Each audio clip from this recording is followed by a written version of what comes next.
Put the smaller wrench here and the bigger wrench here.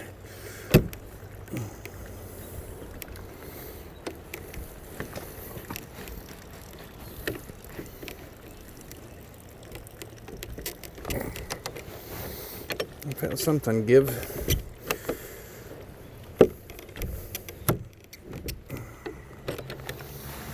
Oh, there we go.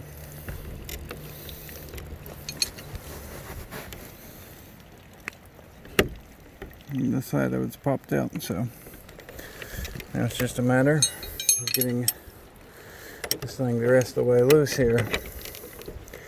Whenever your cutters fail you.